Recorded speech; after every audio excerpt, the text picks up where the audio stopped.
Well, good morning. Yesterday at Dover Air Force Base, President Trump, the chairman, and I stood in solemn silence as heroes came home. Flag-draped caskets, we honored them. We grieved with their families, and we listened.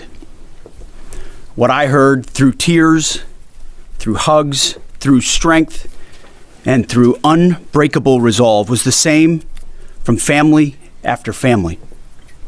They said, finish this. Honor their sacrifice. Do not waver. Do not stop until the job is done. My response, along with that of the president, was simple. Of course, we will finish this. We will honor their sacrifice. Their sacrifice only steals our commitment.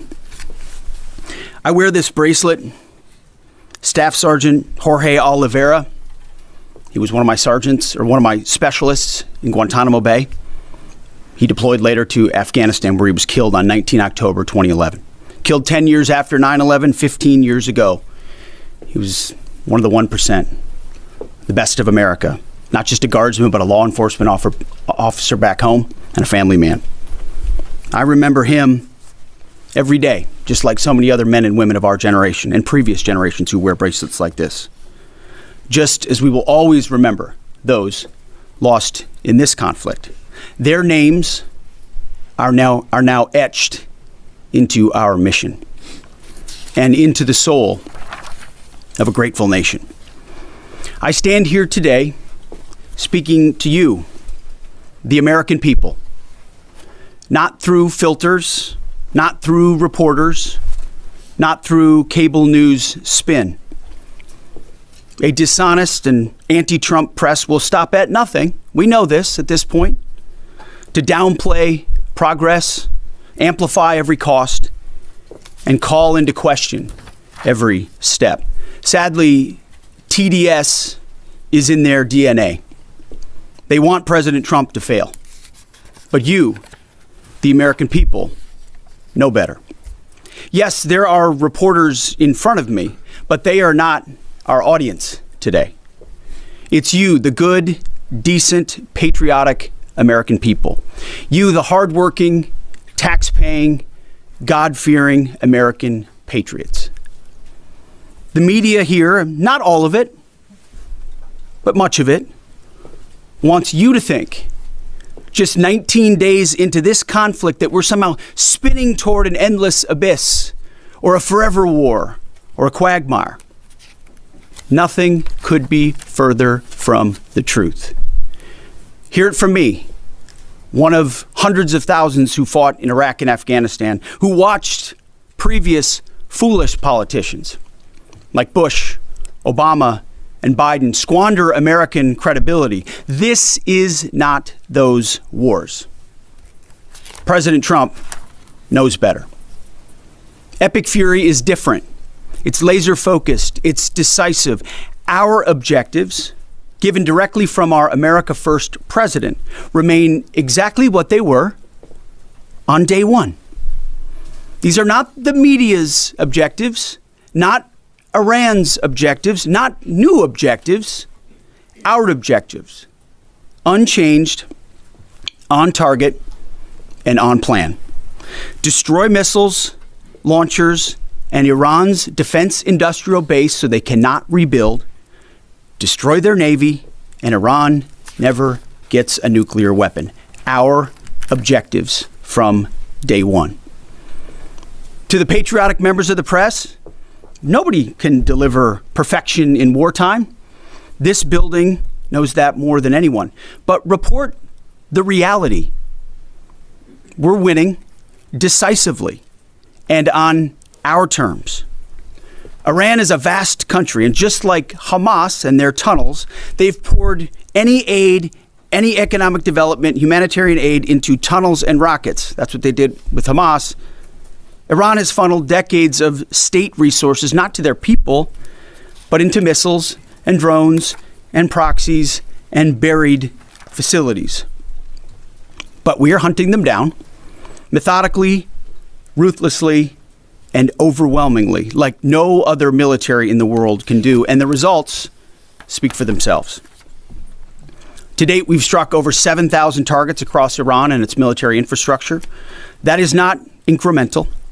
That is overwhelming force applied with precision. And again, today will be the largest strike package yet, just like yesterday was. As I've said from day one, our capabilities continue to build. Iran's continue to degrade. We're hunting and striking death and destruction from above. Iran's air defenses flattened. Iran's defense industrial base, the factories, the production lines that feed their missile and drone programs, being overwhelmingly destroyed. We've hit hundreds of their defense industrial bases directly. Their ability to manufacture new ballistic missiles has probably taken the hardest hit of all. Ballistic missile attacks against our forces, down 90% since the start of the conflict. Same with one-way attack UAVs. Think kamikaze drones, down 90%. Now, the Iranians will still shoot, we know that, but they would shoot a lot more if they could, but they can't. The last job anyone in the world wants right now? Senior leader for the IRGC, or Besiege. Temp jobs, all of them. And to borrow a page from Admiral Ernest King in World War II, we've decided to share the ocean with Iran. We've given them the bottom half. We've damaged or sunk over 120 of their Navy ships, with battle damage assessments pending for many more. See, oftentimes we have to wait a few days on battle damage assessment to get the real number. Their surface fleet is no longer a factor. Their submarines, they once had 11, are gone. Their military ports are crippled. Iran has terrorized the United States and our interests for 47 years. Their core industries, not steel or agriculture or tourism, their core industries are state-sponsored terrorism, proxy militias, underground networks, ballistic missiles, and a violent, messianic, Islamist ideology chasing some sort of apocalyptic endgame. A regime like that, refusing to abandon its nuclear ambitions, is not just a regional problem. It's a direct threat to America, to freedom, and to civilization. The world, the Middle East, our ungrateful allies in Europe, even segments of our own press should be saying one thing to President Trump. Thank you. Thank you for the courage to stop this terror state from holding the world hostage with missiles while building or attempting to build a nuclear bomb. Thank you for doing the work of the free world. Yesterday's ceremony reminded us why we fight. Not for nation building or democracy promotion, but to crush direct threats to America, Americans, and our interests. We fight to win, and we are winning on our terms, following our objectives. My 13-year-old son popped into my office last night while I was editing these remarks. He asked about the war and the families I met at Dover. And I looked at him and I said, they died for you, son, so that your generation doesn't have to deal with a nuclear Iran. It's the truth. And they did. So to the families who said, finish this, we will. And I say the same to every American who wants peace through strength. May Almighty God continue to bless our troops in this fight. And again, to the American people, please pray for them. Every day, on bended knee, with your family, in your schools, in your churches, in the name of Jesus Christ. To the troops, keep going, and Godspeed. Over to you, Mr. Chairman. Thank you, Mr. Secretary. Ladies and gentlemen, good morning, and thank you all for being here. I also had the honor yesterday, as the Secretary said, of traveling up to Dover with the President to welcome home our six fallen. It was an honor and a privilege for me to be there and to say thank you to their families. And I want to mention their names this morning. From the 6th Aerial Refueling Wing out of MacDill Air Force Base, Florida, but stationed as part of an active associate unit at Birmingham, Alabama, Major Alex Klinner, John Alex Klinner, Major Ariana Savino. She was posthumously promoted from captain to major, and Technical Sergeant Ashley Pruitt, the boom operator on that crew. From the 121st Aerial Fueling Ring, Ohio Air National Guard out of Rickenbacker Air National Guard Base in Columbus, Ohio, Captain Seth Koval, Captain Curtis Anks, and now Master Sergeant Tyler Simmons, who was also promoted in the boom operator on that crew. To a person and every family member I spoke with yesterday, they all shared that their family members loved serving, they loved being part of a great team and a crew, and they loved airplanes and aviation. Our nation's tanker crews really are unsung heroes, incredible warriors who put their lives on the line so we can continue to take the fight to an enemy. I've personally witnessed their courage and tenacity many times, from the morning of September 11th, where they answered my call for some help, to the skies over foreign countries where they've come forward out of their safe tanker track to give me gas when I simply could not leave a ground force that was engaged in a firefight. They've answered the call and come forward time and time and time again. I'm filled with incredible pride and gratitude for all that the tanker crews do, our pilots, our boom operators, and the maintainers. And to the families of our 6 fallen, know that we share your grief. Our nation will never forget their sacrifice, and we will never forget their names. Our entire joint force mourns with you today, and will continue to remember their incredible gift of a great example for all of us. Now let me turn to an operations update. U.S. CENTCOM remains on plan to achieve our military objectives and remain unrelenting in our pursuit of Iranian missile capabilities, UAV capabilities, and their Navy, and as the Secretary said, their industrial base. Each day we continue to attack deeper into Iranian territory.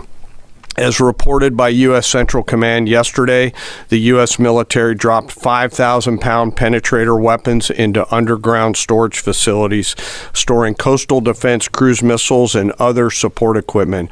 These weapons are bespokely designed to get through concrete and/or rocks and function after penetrating those barriers. We continue to hunt and kill mine storage facilities and naval ammunition depots. We continue to hunt and kill afloat assets, including more than 120 vessels and 44 mine layers, and the pressure will continue.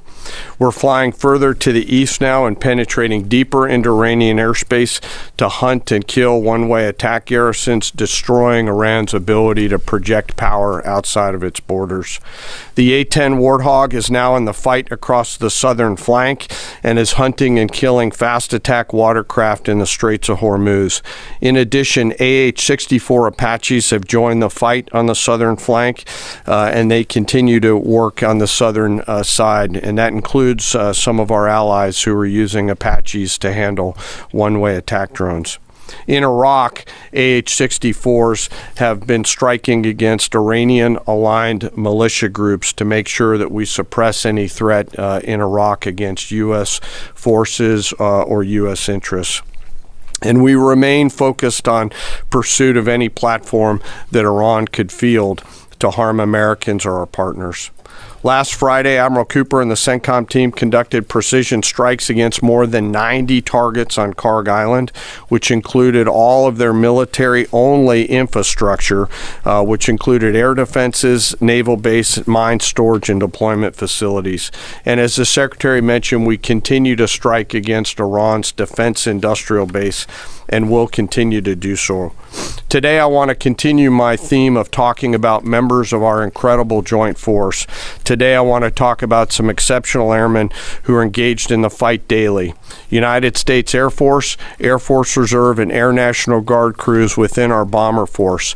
the B-1s, B-2s, and B-52s, and the airmen on the ground who maintain and load these weapon systems. They are the backbone of America's long-range strike capability, and their contributions to Epic Fury have been decisive. Assigned to STRATCOM under Admiral Rich Carrell and supported by TRANSCOM, the tanker force that we've talked about, under the command of General Randall Reed, every mission is designed to achieve overwhelming outcomes on behalf of the United States and our allies. Last weekend, I had the chance to go out and see some of our deployed bomber forces, the B-1 and B-52 crews, and I had a chance to sit down with some young aviators and maintainers and ask them, how do you feel? Tell me about your typical day. And these are crews comprised of between 2 and 5 airmen, 2 on the B-2s, 5 on the B-52s, and 4 in the B-1s out there. Some of these Americans are in their early or mid-20s, and we give them the gift of this incredible responsibility, hundreds of thousands of pounds of aircraft, and they take off and go do our work as required. Their mission actually begins the day prior when they're given a target or a bunch of targets, and they begin to study those targets, look at what are the effects required, what are the weapons required to get there, how will we program these weapons, what is the weather, what is the tanker flow. It's an incredibly complex problem that we give each and every one of these crews, and they work it over the period of 24 hours prior, get some rest, and then step out the door to go fly. The last thing they do is they check all of their equipment, their oxygen mask, survival gear, load pistols, and get ready to go. They crank the jets about an hour prior to takeoff and then launch into the daylight, doing their pre-flight checks, and as the kids say, lock in and prepare to go to war, sometimes on a long and stressful journey. During the flight, they're surrounded by technology and capabilities, and they'll do multiple aerial refueling efforts across tankers on the way to the AOR, area of responsibility, either coming from the States or coming from a forward deployed basing. And I will tell you, as a fighter pilot, getting gas is a lot easier in an F-16 than it is in a B-1, B-2, or a B-52, where you are handling this airplane. It is a physical thing, unlike a fighter that's a lot easier. And they stay on that boom for sometimes up to 30 minutes, taking hundreds of thousands of pounds of gas. It is a physical, demanding thing to take gas, and they do it multiple times on the way there, and they do it multiple times on the way home. As they enter the operating area, they bring the entirety of America's joint force together to go do the things that we've tasked them to do, to put bombs on time, on target, with the proper effects. And I know they're feeling a range of emotions, but the thing the American people should take away from it is they're filled with a focus that is incredibly impressive. And they have fear, of course, but their bigger fear is, dear God, please don't let me screw this up, the warrior's prayer that we all have in our souls. In the days of Epic Fury, they were shooting, as we've talked about in this room, a lot of standoff weapons. Now we've switched and rolled, as I mentioned last week, to stand-in weapons. And behind each and every one of them are incredible maintainers and weapons builders who go out there and make sure these aircraft and their weapon systems are ready to go. These airplanes are so big that they're not in hangars. They're out in the cold, out in the snow, out in the rain. The bombs are being built outside for protection and to make sure that it's safe, and they do it 24/7, 365. It's not comfortable work, but when you go spend just a minute with these incredibly young Americans who are so motivated, you cannot come away from that exchange not being hopeful for America's future. It is simply awesome. And we hand these Americans, young Americans, incredible and weighty responsibility, and they deliver every single time. Quietly, with professionalism and humility, doing the things that we ask them to do. In conclusion, we will continue major combat operations. As the Secretary said, we continue to get busier. I know the Secretary and I share that we're incredibly proud of 2.8 million members of our joint force. I am personally, and we are personally grateful for the tenacity and professionalism of the brave men and women who serve inside STRATCOM, CENTCOM, SPACECOM, CYBERCOM, TRANSCOM, and the rest of the joint force. And I'll close where I started. I ask today that we remember those 6 fallen that came home. They represent the best of our nation. For those families that are feeling the pain, know that we are with you and will remain with you. May we always prove worthy of their sacrifice. And I'll turn it back over to you, sir. Thank you, Mr. Chairman. I'll take a couple questions. Thank you, Mr. Secretary. Thank you, Mr. Chairman. Given the updated degradation in strike target numbers you laid out, how close would you say we are towards achieving the President's objectives, and what is the end game of the operation without divulging any sensitive battle plans? Well, we wouldn't want to set a definitive time frame on that, but as we've said, we're on plan. So we're looking at those metrics very closely, relaying that to the President and the National Security Team, but feel confident that as, again, we're more stand in, means we're over the top, even further in, and we have even more of an exact sense of what we're striking and why, and even more dynamically, meaning because the intelligence improves, we're able to more quickly identify targets when they, let's say they come out of an underground facility where they've been hiding and able to strike it before it strikes or right after it shoots. But we're very much on plan, and that's why I want to speak to the American people here. You hear a lot of noise about widening or new missions or speculation about what we should or should not be doing. This is a clear set of objectives. The President has given us every capability we need to accomplish that. We've got the best in the world in uniform executing it on the ground. They believe in and are invested in this mission, and it will be at the President's choosing, ultimately, where we say, hey, we've achieved what we need to on behalf of the American people to ensure our security. So no time set on that, but we're very much on track. Absolutely. Yes, right here. Good morning, Mr. Secretary. David Zier, Real America's Voice News.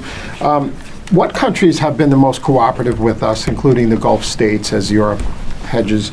And I also wanted to ask you, the internet blackouts by the regime, it's been shut down for weeks. Is the U.S. military playing a role in, fighting against the regime, blocking VPN networks and satellites and other things? Is there a role for the U.S. military there?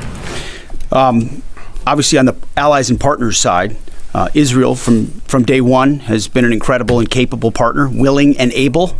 There's nothing like capabilities and partners that are able to use them. The Gulf states have stepped up incredibly. In fact, Iran's sort of reckless attempt to strike civilian infrastructure and other things has brought countries who maybe would have not been as all in as they are today squarely into our orbit. And we're proud to be defending with them, standing with them, you name it. UAE, Qatar, Bahrain, Kuwait, Saudi Arabia, and others who have been right there. And we're grateful for that kind of support. As far as the internet, we're watching the regime try to tighten its grip as much as possible. And we're obviously taking countermeasures, many of which we can't talk about here, to ensure that messaging is delivered, not just to the Iranian people writ large, but to the right audiences, certain audiences that need to hear certain things about what their fate might look like or what their choices are. So even though that regime is trying really hard to ensure the world can't see, right? They want to put out fake AI-generated images, which, by the way, sometimes our press happens to fall for, like the Abraham Lincoln on fire and turning around. These AI-generated images are meant to make it look like something's happening when the exact opposite is. So they make up fake reports and fake images to lie to their own people to try to make it. But even then, their own people can barely receive a lot of those messages and communicate because of the blackout that they've imposed upon them. But we work around that for sure. Thank you, Mr. Secretary. General, overnight, Iran launched missiles across the Gulf. They managed to hit the Saudi oil refinery on the Red Sea. What does it mean that they have that capability now, 3 weeks into the war? And Mr. Secretary, you mentioned civilian infrastructure. Iran seems to be treating U.S. diplomatic outposts, embassies, consulates like they are legitimate hard targets in the region now. What is the Pentagon doing to, I guess, secure those assets, stop those attacks? Absolutely. Thanks for the question on the missile strikes. As we said and have always said clearly, they came into this fight with a lot of weapons. This is why we continue to be as aggressive and assertive as we can against their ballistic missile capability, both their medium-range ballistic missile capability and their short-range missile capability. So we are continuing to hunt and find them and kill them, and we will continue to do so. So they still retain some capability.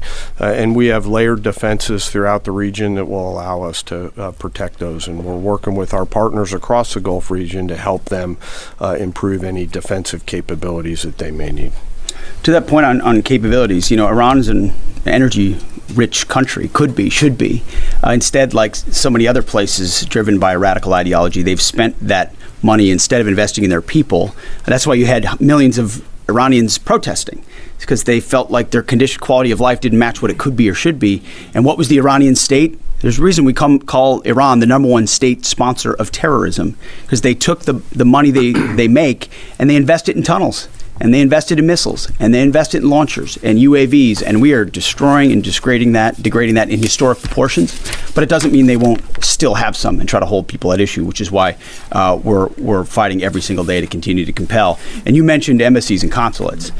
Unlike previous administrations, we are doubling and tripling down on ensuring that our people, regardless of their Department of War, Department of State, whatever they do, are secure in those facilities. And the best defense is a good offense. And so we're not afraid to go after and kill anybody, and we have a lot of them attempting to target our diplomatic facilities. Iran, we're not surprised that they would indiscriminately target, and we're still seeing that. Jerry. As part of the justification for the war against Iran, the White House has laid out in fairly comprehensive fashion the Iranian regime's 47 years of terrorism aimed at the U.S., including pointing to the IRGC's provision of weapons and EFPs to help kill Americans in Iraq. The Pentagon in 2019 assessed Iran was responsible for the deaths of at least 603 service members in Iraq, but there hasn't been a similar public accounting by Iran's role helping the Taliban in Afghanistan. And that also hasn't been part of the White House's public argument. I was wondering if you could speak to Iran's role in helping the Taliban during the war in Afghanistan. And Chairman, as you and the Secretary eloquently spoke about, 13 U.S. service members have been killed so far during Operation Epic Fury. I was wondering what lessons have been learned from those deaths, both from Iranian strikes, from an aircraft refueling accident. How are those lessons being applied to the current conflict, and how are those lessons going to be applied to a potential conflict in Indo-PACOM? Thank you. Well, thank you for the question. And it's true. In a town that can have a very short memory, President Trump does not. He remembers what this Iranian regime was founded on, what their declaration has been from the beginning: death to America, death to Israel. They've stated that. They've intended to, in every way, try to accomplish that, killing Americans in any theater they can, embassies for quite a long time. In Iraq, that was the deadliest weapon, was the EFP, the explosively formed penetrator. I was there when that tactic and technique started to emerge, and the realization was it wasn't just jihadis putting together 155 rounds daisy-chained. It was an entire state, a country with its apparatus able to mold steel in a way that was specifically designed to penetrate American armor and kill Americans. This was not, maybe we send them a couple of thoughts about how to build a bomb. This was Iran specifically passing technology and wherewithal and personnel into Iraq to kill Americans specifically. I know the number is said to be 600. A lot of us think it's higher than that, given the amount of capability they brought in. So they have been at war with us, whether we acknowledge it or not, for 47 years. The same goes in Afghanistan. Name the Islamist enemy, whether they are Sunni or Shia, because this is a Shia regime, Sunni or Shia, and Iran's been willing to harbor them as long as that group is willing to try to kill Americans. So the enemy of their enemy has been their friend as well in the Islamist world. So Iran, whether it's Iraq, whether it's Afghanistan, whether it's around the world, has been targeting Americans. And what they wanted in this context, and what President Trump would not tolerate, is a regime of that nature being closer and closer to nuclear capabilities, a capability they would have said they would want to use, and we ought to believe what our enemies say they would do if they got the most dangerous weapon in the world. So it's been across every theater that Iran's been a threat to America, and sometimes we have to remind folks of that, but thank goodness we have a commander-in-chief who, on behalf of this country, has internalized that and said, hey, we're going to do something about it. Jerry, I do want to talk about the lessons learned question because it's important to me. I won't share particular tactical lessons, and the KC-135 incident is under investigation. But I do want to talk about how I think about this and how we think about it. And this is something that I'm pretty passionate about. I believe the Joint Force has to be a very fast learning organization. Early, often, and always. And so in each case, both at the strategic, operational, and tactical level, we've charged the Joint Force to look at themselves and say, what was our plan? Well, first, did we have a plan, yes or no? The answer is always yes, because we plan for literally everything. Did we execute our plan, yes or no? If we did it work? If not, why not? If we didn't execute our plan but did something better, what's the lesson learned associated with that? And then how do we quickly capture those lessons after every loss or every engagement and quickly adopt those lessons and then share them across the entirety of the Joint Force? And inside the Joint Staff, we've tasked our J7 Directorate under the lead of Lieutenant General Lazewski, a United States Marine, to be extremely entrepreneurial in harvesting and capturing those lessons in a proactive and not reactive way. In fact, we've got teammates from the J7 who are now spread out across the CENTCOM theater, both here in the States and forward, to ensure that in every opportunity we do not miss a chance to grab that lesson and quickly accelerate it into the practice that we adopt inside the Joint Force, so that if there's a loss or if there's something that we can learn from, that we learn it not only in the CENTCOM AOR, but we adapt it across all of the combatant commands, not just Indo-PACOM. And it's across all of the warfighting functions. I've asked them to look rigorously, to check our egos at the door, to remember this is about what's right, not who's right, and to be clinical around the way we look at lessons learned, because we owe it to the force to do that. Thanks for that question. Absolutely. Brown jacket at the back. Thank you, Mr. Secretary. Jonathan Dreher with Roca Politics. As you said, at the end of this war, Iran will be without a missile or drone capability, a navy, or the ability to make nuclear weapons. Since the largest threat and sponsor of terror in the region will be incapacitated, are there plans to move assets and troops out of the Middle East? I guess in a perfect world, a year after the war has ended, what does the military presence in the Middle East look like compared to before the war? Well, I appreciate the question. I do think when you address a real threat head on, it creates new options on the other side, right? I think what President Trump refuses to do, which too often this town does, is just sit in the status quo. Oh, nobody can do about that. They've got too much capability. What if this happens? What if that happens? He instead says, what's in the interest of the American people? It's going to take some courage. It's going to take some capabilities. We're going to have to gather some forces there in order to do it. We're not going to tell people how many or how long or what we're willing to do or what we're not willing to do. But if you do that and do that decisively, then out the other end is a recognition that it opens the aperture of what's possible. I mean, President Trump did the same thing in creating an opportunity for the Abraham Accords. Now you've got a situation where a lot of those countries are coming alongside us, recognizing the threat of Iran. So I think our posture in the future will be based first and foremost on our own national security, power projection, the ability to defend our people and our interests. But no doubt, working alongside our partners, the president will look at what makes the most sense going forward. I appreciate that question. Yes, right here. War crime, is that the policy of the U.S. military now? Thank you, Secretary Hegseth. Two questions for you. The Vice President has often emphasized that the goal of this war is to denuclearize Iran while also avoiding a larger quagmire. I know that you touched on this. I'd like you to expand on how do you do that? How do you denuclearize the country while also avoiding this, forever war? And then there was a report last night that the Pentagon asked the White House for $200 billion for Iran war supplemental. Can you confirm this, and can you explain why a package this large is necessary? Well, first of all, none of this would have been possible without Midnight Hammer, without that audacious mission with very clear goals that did obliterate their ability to enrich and the capabilities they have in those facilities. So it created the conditions for Iran to step forward and say, okay, you can reach out and touch us like that in our nuclear ambitions. You can see that we're still trying to do this. Let's make a deal. And President Trump put our two best folks on it, Steve and Jared, and they worked diligently, earnestly. I watched it to try to pursue that deal. And ultimately, I think the whole time Iran sort of said, well, we'll talk. As we build more missiles and as we build more UAVs and we create this conventional umbrella so that if we chose to, we could try to reconstitute the program.